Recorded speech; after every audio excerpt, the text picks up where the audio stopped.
कारं व्याप्तं येन चराचरं तत्पदं दर्शितं येन तस्मै श्री गुरुवे नमः। ध्यानमूलं गुरुर्मूर्ति पूजामूलं गुरुपदं मन्त्रमूलं गुरुर्वाक्यं मोक्षमूलं गुरुकृपा।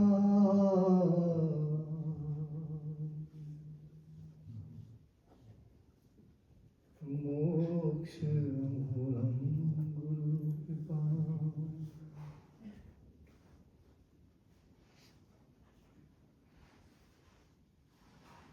गुरुविन जीवन जानिए,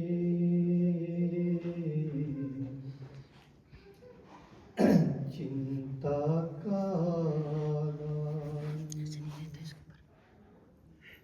गुरुविन जीवन जानिए, चिंता का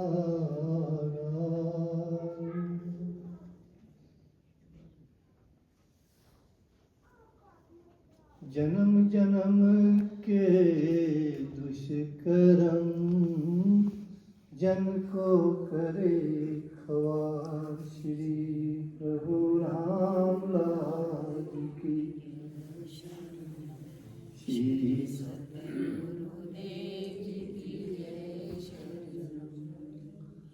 सहस दल में जो रहे निर्मल देव ज्ञान, उसी प्रभु को सदा भजूं, इसमें ही कल्याण। श्री प्रभु राम लाल जी की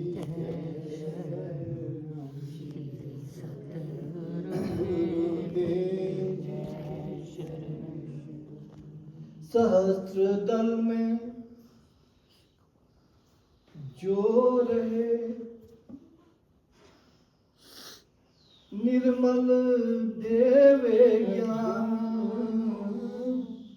सहस्त्र दल में जो रहे निर्मल देव ज्ञान, उसी प्रभु को सदा भजूं, इसमें ही कल्याण।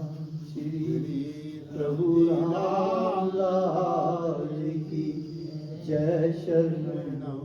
श्री सतगुरु देव की जय शरणम। जग का चक्कर तभी मिटे प्रभु बसे जब चित,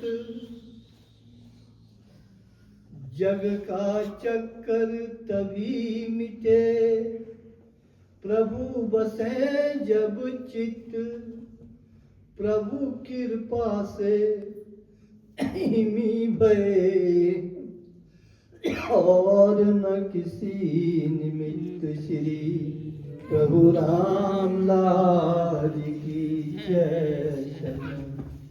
श्री सतगुरु देव की जय शरण। जग का चक्कर तभी मिटे प्रभु बसे जब चित,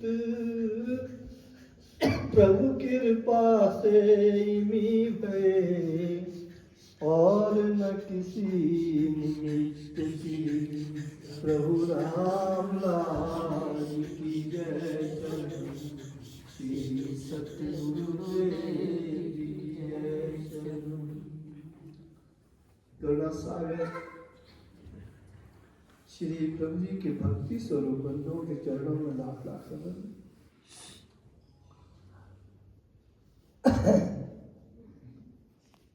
जग का चक्कर तभी मिटे, प्रभु बसे जब चित्त। प्रभु कृपा से इमी भय और न किसी। हम सब दुनिया के चक्कर में उलझे हुए हैं।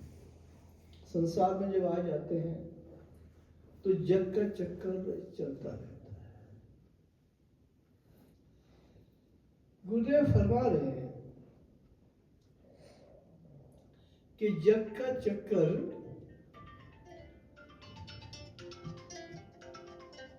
तो गुरुदेव की वाणी है कि जग का चक्कर तभी मिटे, प्रभु बसे जब चित्त। प्रभु कृपा से इमी भये और न किसी निमित्त। तो दुनिया का चक्कर तभी मिटेगा अगर भगवान अपनी कृपा से हमारे अंदर आ जाए। प्रभु कृपा से, बगैर अपनी कृपा के, प्रभु कृपा न करे या गुरुदेव कृपा न करे, हमारा मन भक्ति में लग ही नहीं सकता, बिल्कुल नहीं जा सकते, एक क्षण के लिए भी नहीं जा पाएंगे। अगर हम बैठे हैं तो प्रभु कृपा से बैठे हैं। अगर कुछ मन लगा है भक्ति में तो ये भी प्रभु की कृपा है, नहीं तो मैं अपने साथियों को देखता हूँ कहाँ कहाँ चले गए। जो सहपाठी बचपन में थे सबके अपने अपने रास्ते हो, जो कॉलेज में साथ पढ़ते हैं सबके अपने अपने रास्ते हो। जग का चक्कर तभी मिटे, प्रभु बसे जब चित्त। प्रभु कृपा से मिले, ऐसा भगवान की कृपा से संभव है और न किसी निमित्त, और बाकी नहीं। अब भगवान जो है वो याद कैसे करें? अब कर्ण कर्ण में भी भगवान है, और ग्वालियर जी बैठे हैं, ये कहते हैं, वेदांत कहता है अहम ब्रह्मास्मि, मैं ही भगवान हूं। ऐसा कहते हैं ना ग्वालियर जी। वेदांत कहता है अहम ब्रह्मास्मि, मैं ही भगवान हूं। वही है, अपने को ही भगवान समझ लो, आप ही ईश्वर का रूप है, वो ऐसा कहते हैं। और भक्ति मार्ग कहता है कण कण में भगवान है। और हम महाराज जी से जब दीक्षित हुए तो महाराज जी ने पता क्या कहा था, अंदर भी भगवान है, बाहर भी भगवान है। कहते भगवान बाहर भी है, भगवान अंदर भी। ये गुरुदेव कहते थे। फिर गुरुदेव अपने लिए क्या लिख रहे हैं कि मैं कहाँ भगवान को याद करता हूँ। महाराज जी फरमा रहे हैं कि सहस दर में जो रहे, निर्मल देवे ज्ञान।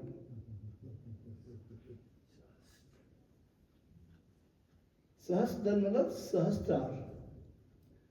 सहस्त्रार को अपने अपनी भाषा में सबने ही उल्लेखित किया है। सहस्त्रार, अब कुछ मत वाले इसको सतलोक भी कहते हैं। सतलोक कहते, सतलोक है ना। और ये सहस्त्रार सहस्त्र कमल योग की भाषा में है। और ये भिकुटी से ऊपर होता है,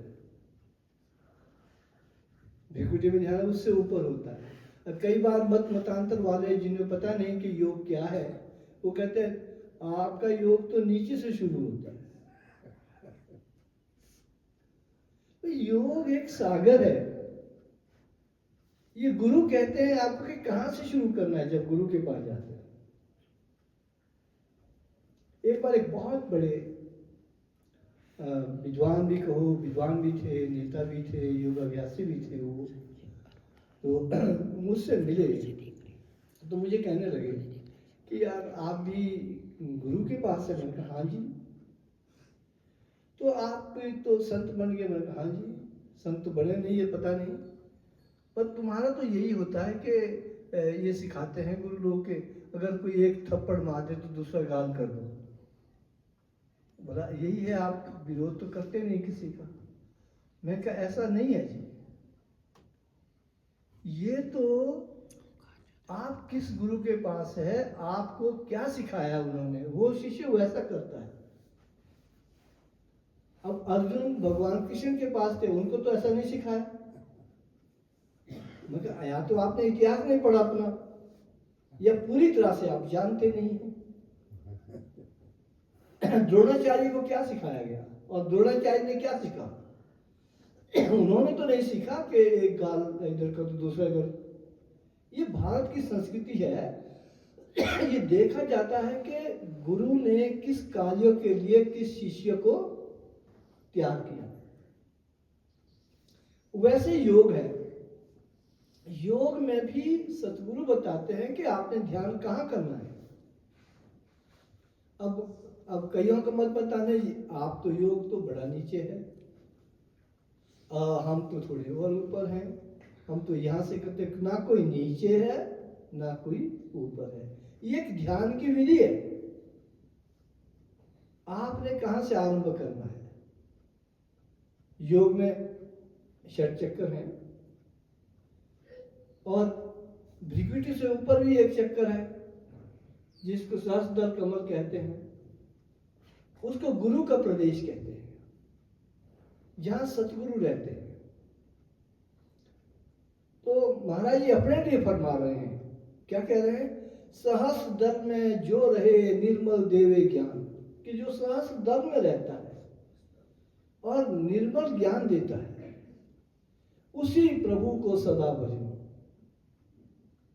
इसमें ही कल्याण।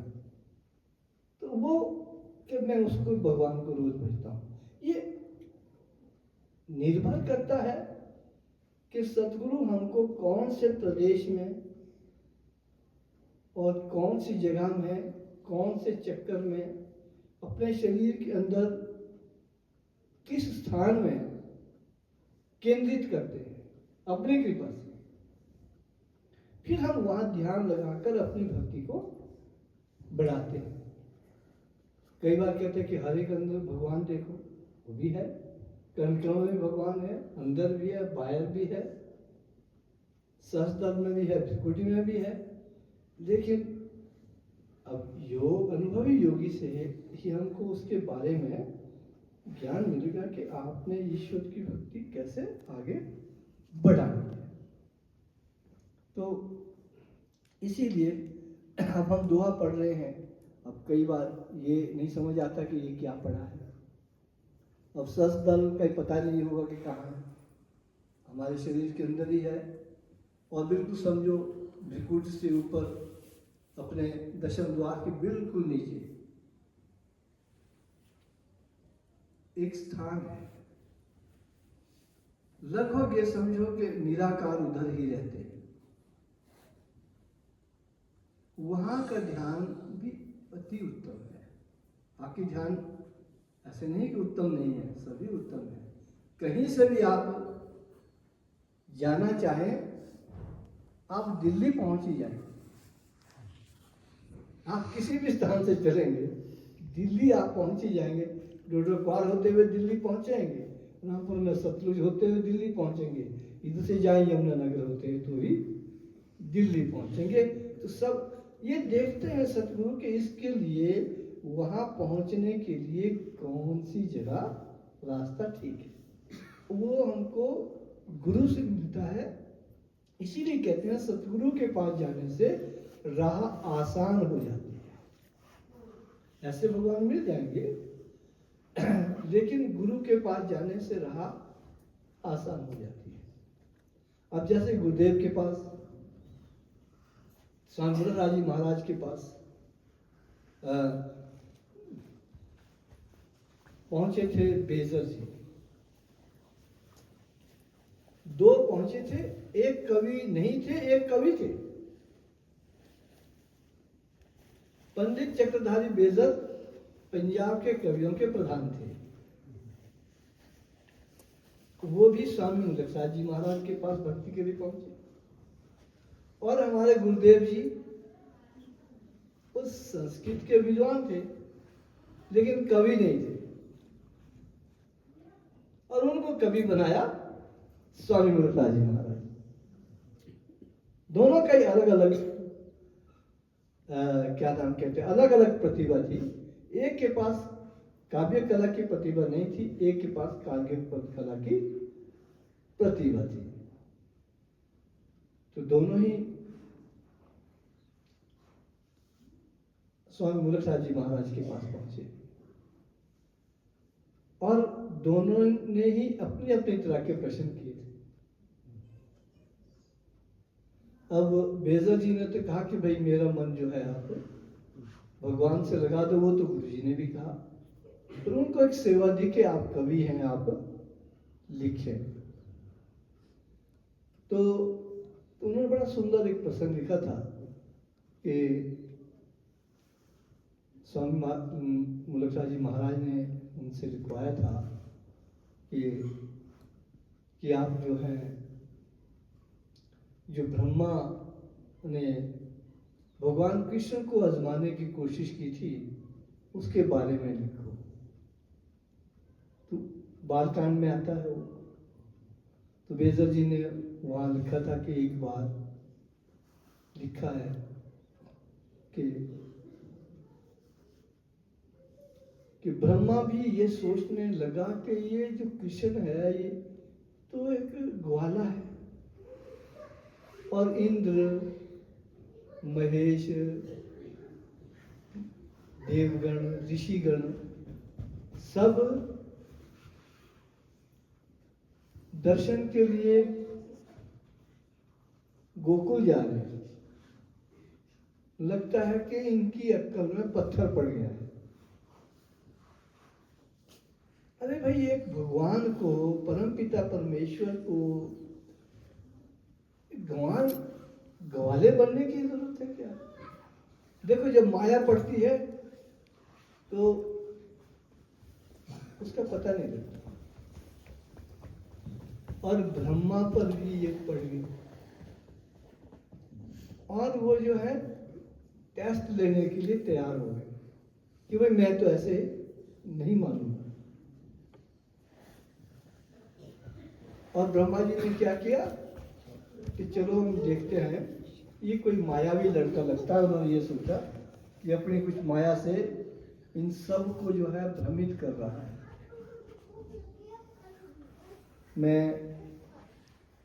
उन्होंने क्या किया कि गाय चुग रही, बछड़े चुग रहे थे और ग्वाल वाल भी अपने काम में लगे थे। तो दिन का भोजन करना था। तो भगवान कृष्ण ने कहा चलो यार इकट्ठे भोजन करते हैं, यमुना के तट के पास जाके, हरी हरी घास है, मजे से आनंद आएगा, गप्पे मारेंगे, बच्चों को चलो चुगने दो जिधर चुग रहे हैं। खैर वो चुगने लगे, मस्ती में मस्त हो गया। भगवान कृष्ण जी मस्त तो करते थे सबको। ग्वाल बाल बड़े आनंद में आ गए, बछड़े पता नहीं कहाँ चले गए दूर जंगल में। तो जब भोजन करके फारिग हुए, भगवान कृष्ण बोले भाई बछड़े क्या? बोले यो तो कहीं आगे निकल गए। तो उन्होंने कहा ठीक है भाई, तुमने यहीं बैठे रहना, हम इन बछड़ों को देख के आते, वापस ले आऊंगा, और तुमने तब तक नहीं जाना जब तक मैं नहीं आई।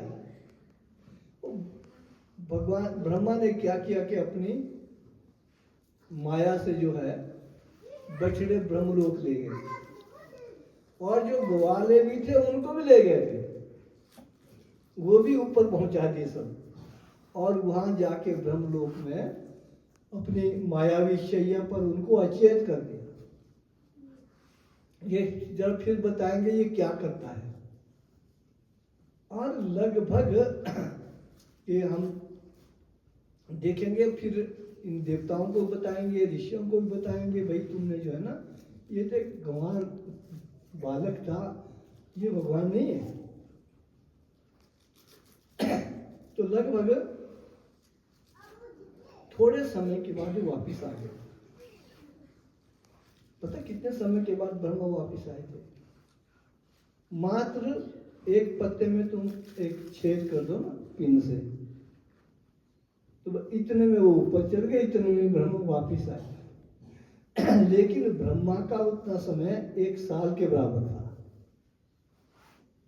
ब्रह्मा की आयु कुछ और होती है, दिव्य लोक हमारी कुछ, हमारा सिस्टम कुछ और है। इतने में 1 साल बीत गया था लगभग।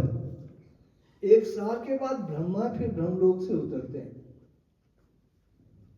नीचे देखते हैं कि जो ऊपर ले गया था तो सब यहीं पर है, ग्वाल बाल वैसे ही, बछड़े वहां पर वैसे ही। फिर वो जो है ना ऊपर गए, नीचे आए, परेशान हो गए, संख्या भी वही है, वैसे के वैसे ऊपर पड़े हैं, क्या ये नीचे क्या ऊपर क्या उनकी समझ में ना आए। फिर वो समझ गए कि ये तो वाकई परमेश्वर, ये परमेश्वर है। धड़ाम से दंडवत हो गए थे चरणों में, रोने लगे कि मुझसे गृहस्था हो गई है कि मैंने एक भगवान को, ये हमने गुरुदेव जी से सुना करते थे कि ऐसा हुआ, बेजर ने भी लिखा है। फिर महाराज ये भी कहते थे कि ये बात जो है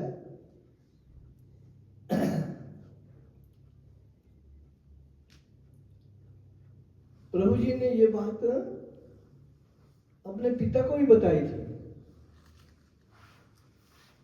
अपने पिता को भी ये बात बताई कि पिताजी भगवान का पता नहीं लगता, भगवान का पता नहीं लगता। ब्रह्मा भी एक बार पजल हो गए थे, और पता कब बताई थी? जब उनका विवाह हो गया था। विवाह होने के बाद फिर पिताजी समझाने लगे अपने बेटे को, प्रभु रामलाल जी महाराज को, कि बेटे देखो अब शादी हो गई ना, अब न भागना घर से, अब तो आपको घर में ही रहना पड़ेगा, घर संभालना पड़ेगा, आपको ज्योतिष सिखाया है, कमाई भी है इसमें, भक्ति भी यही करना। और लेकिन प्रभु जी कहते थे बाकी सब ठीक है पिताजी, गुरु नहीं मिले, मुझे तो गुरु ढूंढने हैं। आप विद्वान हैं, आप सब जानते हैं, ये भी आपको पता है कि गुरु चाहिए, और मुझे तो पूर्ण सतगुरु योगी चाहिए। और वो ढूंढना बड़ा मुश्किल है। जब वो मिलेंगे तो मैं आपकी बात सुनूंगा, आ जाऊंगा घर में, जैसा आप कहेंगे ज्योतिष भी करूंगा, सब कुछ वैसा ही करूंगा, लेकिन गुरु तो ढूंढने दो। फिर उनके पिताजी की यार तेरी बातें समझ नहीं आ रही, और पता नहीं लग रहा कि तेरा जो रहस्य है इसका ही मुझे पता नहीं चल रहा बचपन से क्या कर रहा है। तो और मैंने कुछ सुना भी है आपके बारे में, प्रभु जी को कहते हैं। बोला आपने क्या सुना? भाई वो सहपाठी आया था आपका बुलाराम जी के पास से, तो उसने क्या कहा? तो वो कह रहा था कि जब आप सोए हुए थे, जिनको बड़ा काम किया था, तो आप जब सोए थे तो आपके पलंग के ऊपर से एक शेषनाग, बहुत बड़ा नाग जो है आप पर छाया कर रहा था, वो क्या था? ये क्या रहस्य था? सच्ची बात है, क्योंकि एक सहपाठी गए थे उनके ज्योतिष सीखने वहां से बुलाराम जी के यहाँ, जिसने पता बताया था कि रामलाल जी है जी वहां पर, जिसकी वजह से प्रभु जी को ढूंढ के फिर घर लाया था। उन्होंने बात सुनाई कि जी हमने ये देखा कि उनके ऊपर तो एक सांप छाया कर रहा था। बोला वो क्या था इसके बारे में? तब उस बात को क्लियर करने के लिए प्रभु जी ने ये बात अपने पिताजी से भी कही, ब्रह्मा की बात, कि जी पता नहीं लगता पिताजी, रहस्यों का पता लगाना बड़ा मुश्किल है। ये बात ठीक है कि मैं ऐसा कहते हैं कि मेरे ऊपर एक शेषनाग छाया कर रहा था। फिर ब्रह्मा की सारी बात सुनाई कि ये एक रहस्य होता है और मैं और आप इसके बारे में क्या जानेंगे। इस बात को कहकर प्रभु जी ने टाल दिया। जहां ब्रह्मा को पता नहीं लगा, इन बच्चों को क्या पता लगेगा, आपको क्या पता, मुझे भी नहीं पता। अब हम क्या जाने कि क्या रहस्य है। पर आप सिर्फ मुझे आज्ञा दे दो कि मुझे अपने गुरु खोजने हैं। तो कहने का मतलब है पूर्ण सतगुरु का पता लगाना, और पूर्ण सतगुरु का मिलना, ये दोनों ही बातें बड़ी मुश्किल है। और हम बड़े सौभाग्यशाली रहे हैं कि हमें जो है हम पूर्ण सतगुरु मिले हैं, गुरुदेव। और वो कवि नहीं थे, बेजर जी कवि थे, उनको कवि बनाया स्वामी रखराज जी महाराज, उनके गुरु ने। और हमारे गुरुदेव पढ़े लिखे थे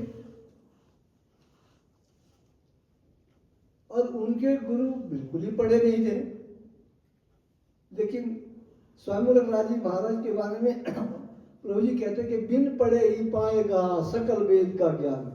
भाई ऐसा है, योग में अब पढ़ाई की भी जरूरत नहीं है। अभी चौपाल से आई एक भगत प्रभु जी की मुझे कि जी हम तो पढ़े हुए नहीं है। मैं कहा पढ़े हुए तो स्वामी रखराज जी महाराज भी नहीं थे। ये तो एक प्रेम है भगवान से, कब प्रभु जी दे दे तो सबको मिल जाता है, फिर उसको पढ़ने की आवश्यकता भी नहीं होती। हाँ, स्वाध्याय करना प्रभु से प्रेम करने के लिए एक रास्ता जरूर है, ये नहीं कि इसका महत्व नहीं है, लेकिन अगर जहां भगवान की चाह हो वहां फिर राहें अपने आप आसान हो जाती हैं। तो इसीलिए कहा है कि जग का चक्कर तभी मिटे प्रभु बसे जब चित्त, प्रभु कृपा से इमी बहे और न किसी निमित्त। और दुनिया का चक्कर तब चाहे आप पढ़े लिखे हैं या नहीं है, अगर भगवान की कृपा हो जाए तो सब हो जाए। तब चाहे आपने ग्रंथ पढ़े हैं या नहीं है, तब चाहे पढ़े लिखे हैं या नहीं है, अगर भगवान हृदय में आ गए दुनिया का चक्कर मिट जाता है। अब देखिए गुरुदेव कवि नहीं थे, स्वामी रखराज जी महाराज ने महान कवि बनाए, योग महादिव्य रामायण के बहुत बड़े ग्रंथ की रचना कर। और दूसरी तरफ स्वामी रखराज जी महाराज पढ़े लिखे नहीं थे, योगेश्वर प्रभु रामदास जी महाराज ने उनको पूर्ण सतगुरु बनाया, अंधों को आंखें दी, तथास्तु कहने से जो बचपन से जन्मा थे उनको पूर्ण सतगुरु बना दिया।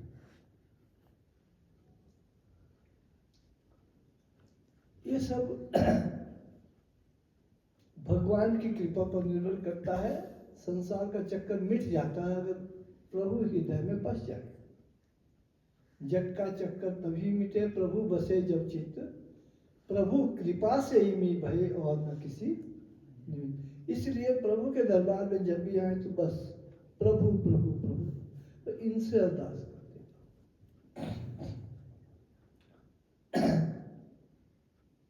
ये जरूरी नहीं है कि भगवान को प्राप्त करने के लिए आंखें चाहिए। यहाँ तो ब्रह्मा की आंखें खराब हो गई, वो भी चरम चक्षु से देख रहे थे जब उन पे माया भगवान कृष्ण ने डाली, तो ये आंखें भी काम नहीं कर रही, वहां अंदर की आंख काम करती है। अब ये भी जरूरी नहीं है कि आपको सुनाई दे, वहां अंदर से सुनाई देता है। ये भी जरूरी नहीं है कि आप अच्छे अच्छे भजन गाएं, वहां अंदर से ही भजन गाए जाते हैं। सब कुछ अंदर पड़ा है, फिर तो चाहे आंखें भी नहीं है, फिर चाहे सुनाई भी नहीं देता, फिर चाहे आप गूंगे हैं, जिसने दुनिया का चक्कर उसका भी मिट जाएगा। हालांकि उसको दुनिया का बड़ा चक्कर लग रहा हो, बोले मैं तो अंधा हूं। सूरदास अंधे थे, लेकिन दुनिया का चक्कर उनका खत्म था। अगर हम चक्कर में पड़े हैं, उसका अगर ये जैसे कहते हैं ना कि मन ही मोक्ष का कारण है और मन ही बंधन का कारण है, वैसे ही इंद्रियां ही मुक्त होने का साधन है और इंद्रियां ही बंधन का कारण है। दोनों ही वैसे ही है। इंद्रियां का सदुपयोग करेंगे, इनको भक्ति में लगाएंगे, ईश्वर की तरफ जोड़ेंगे तो ये मुक्त करा देंगे। इंद्रियां संसार की तरफ मोड़ेंगे तो ये बंधन में डालेंगे। और इंद्रियों का अधिपति है मन, और मन के वश में इंद्रियां होती है। अगर मन जीता तो जग जीता, जग जीता तो जग का चक्कर छूटा, और जग का चक्कर छूटेगा प्रभु की कृपा से। और दुनिया के चक्कर में सबसे बड़ा चक्कर क्या है? ये गुरुदेव ने अपने गुरुदेव स्वामी मुलकराज जी महाराज से पूछा था कि आखिर दुख का कारण सबसे बड़ा क्या है? सबसे बड़ा कारण है ये है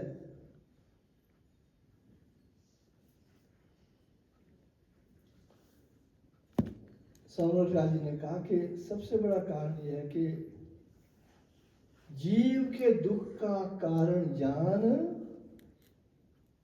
लीना उस घर जग को मान।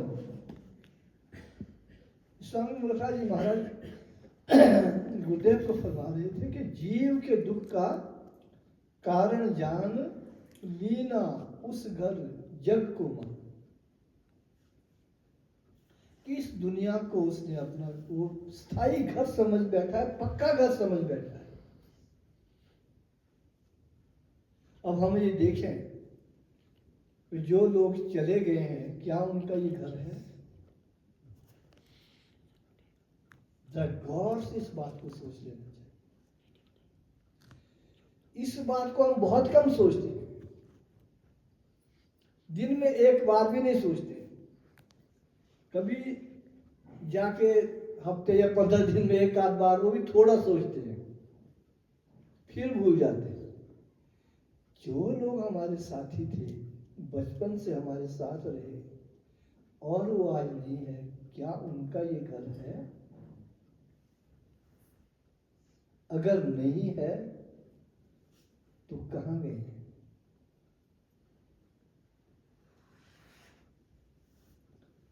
ये एक प्रश्न है। कहां गए हैं ये पता कैसे लगाया जाए? इसी बात में स्वामी मुलकराज जी महाराज को योग सीखने के लिए विवश किया था। जब उनकी चाची ने शरीर छोड़ दिया तो फिर अपनी माँ से पूछ रहे थे कि ये कहाँ गई है। तो माँ ने कहा, बेटे ये अब घर इनका नहीं रहा, तो इनका घर कहाँ है? मैं इनके पास जाऊंगा, उस घर में रहूंगा। कहते वो योगियों को पता है। जीव के दुख का कारण जान लीना उस घर जग को मान। कहते हम दुनिया छोड़ना नहीं चाहते। सबसे बड़ा दुख ये है। लेकिन इस बात का हम पता लगाएं, योग सीख रहे हैं कि हमारे सारे दोस्त कहाँ हैं आजकल। और ग्वालियर जी भी इसी चक्कर में रहते हैं, इधर पता कर देते जो गए किधर गए, आजकल क्या कर रहे होंगे। भाई देखो, प्रभु जी को सबका पता है। हमारे चाहे जितने दोस्त उनको सबको पता है आजकल वो कहाँ है। ऐसे प्रभु है हमारे पास और ऐसी विद्या है, लेकिन हम तो अभी कहीं भी नहीं। पर ऐसा नहीं है कि वहां नहीं पहुंच सकते। अगर प्रभु की कृपा हो गई तो हर एक रहस्य का पता लग जाता है। कोई भी रहस्य पूर्ण योगी से छिपा नहीं रहता। कोई भी विज्ञान, हम टेस्ट करते हैं बहुत, टेस्ट में भी कई बार बीमारी का पता नहीं लगता। लेकिन अगर कोई पूर्ण योगी है वो बता देगा। जो डॉक्टर बता रहे हैं उसके खिलाफ ही बता देगा ये नहीं है। अगर उपचार करना होगा तो भी कर ले। हमारे मेहता जी हुआ करते थे, सुरेंद्र मेहता, उन्होंने एक पेशेंट अपने साथ गुरुदेव के पास लिया, तो उनकी गले की हड्डी बढ़ गई थी। तो महाराज जी के पास भाई, हाँ सुरेंद्र जी क्यों आए हो? बोले महाराज जी ये आया साथ। बोले क्या बात है? बोले भगत है। बोले भगत तो नहीं है ये, फिर क्यों आया? किन की प्रॉब्लम है? आ जाइए। अब गुरु के पास सारे भगत ही थोड़े आएंगे, सभी आएंगे, सभी भगवान के हैं। बोले क्या हो गया? कि नहीं, इनके गले की हड्डी बढ़ गई। बोला फिर क्या करें? जो ऑपरेशन होगा, डॉक्टर कहते हैं कि काटनी पड़ेगी। महाराज जी बोले मुझे तो कुछ नहीं लग रहा है। अब डॉक्टर कहते हैं गले की हड्डी बढ़ गई, महाराज जी कहते हैं मुझे तो कुछ नहीं लग रहा है। मैं तो ये बोले नहीं लग रहा है तो अच्छी बात है। बोले फिर ये करेगा क्या ऑपरेशन? बोला ऑपरेशन क्यों करेगा? बोले क्या करेगा? बोला भुजा चक्कर कर ले, बस उसको एक ही आसन बताया कि बाजू घुमाई जाए, और 1 महीने के बाद फिर एक्सरे कर ले, और 1 महीने के बाद डॉक्टर बोलते यार हड्डी तो गायब है। अब बताइए ये क्या है? वो जो आया था मेहता जी के साथ, वो खुद हैरान है। बोले यार इस तरह से भी हड्डी गायब हो जाती है। भाई ये एक योग है, ये रहस्यात्मक विज्ञान है, रहस्यों से भरा एक विज्ञान है। लेकिन इसकी खोज सिर्फ और सिर्फ ईश्वर की कृपा पर ही निर्भर है। जैसे रामायण में प्रयत्न हमारा फिर काम नहीं आता जब तक ईश्वर की कृपा नहीं होती। जब एक दोहा आता है रामायण में, क्या है ग्वालियर जी के, खरी से तेल न निपचे पीले लाखों बार, बिन कृपा के ना मिले कर लो यतन हजार। बिन कृपा के ना मिले कर लो यतन हजार, खरी से तेल न निपचे पीले लाखों बार। अगर कृपा नहीं हो तो जो खड़ होती है हमारी, कितनी बार उसको आप निबेड़ो तो लेकिन तेल नहीं निकलेगा। कृपा होगी तो तेल निकल जाएगा। आसन 1000 कर लो, प्रयत्न 1000 कर लो, अगर उधर से कृपा नहीं है तो निष्फल भी हो सकते। स्वामी मुरलीधर जी महाराज कहा करते थे कि भाई लट्टू तो तभी जलेगा अगर पीछे से बटन ऑन होगा। अगर पीछे से बटन ऑन नहीं होगा, चाहे फिटिंग भी आपकी ठीक है, लट्टू भी ठीक है, वो प्रकाशित नहीं होगा। कहने का मतलब है हम वी कैन बी एनलाइटेंड, हम ज्ञानवान हो सकते हैं, हम प्रकाशित हो सकते हैं, हमको अंतर की ज्योत का पता लग सकता है अगर पीछे से बटन ऑन है, यानी अगर भगवान की कृपा है तो सबसे बड़ा जो योग में ध्यान रखने लायक जो बात है सबसे बड़ी, वो यही है कि भगवान से उसकी कृपा को हासिल करने के लिए अवश्य ही प्रार्थना करनी चाहिए कि गुरुदेव अपनी कृपा बनाए रखें। और हम यही प्रभु से प्रार्थना करते हैं कि वो अपना हाथ हम सब पर रखें। आज तक भी रखा है, आगे भी रखे। जैसे भजन में गाते हैं ना कि अब तक तो संभाला है, क्या कहते हैं, अब तक तो निभाया है, आगे भी निभा देगा। अब तक तो निभाया है, आगे भी निभा देगा। अब तक तो निभाया है, आगे भी। पहली लाइन क्या है? क्या है? सब भूल गए। हाँ, भगवान मेरी नैया उस पार लगा देना। अब तो तक तो निभाया है, आगे भी निभा देना। बस हम भी यही प्रार्थना करते हैं, भगवान मेरी नैया उस पार लगा देना, अब तक तू निभाया है, आगे भी निभा देना।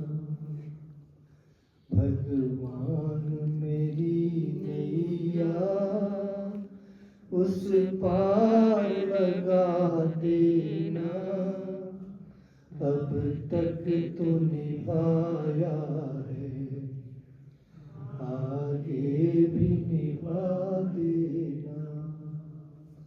भगवान मेरी नैया उस पार लगा देना, अब तक तो निभाया है, आगे भी निभा देना।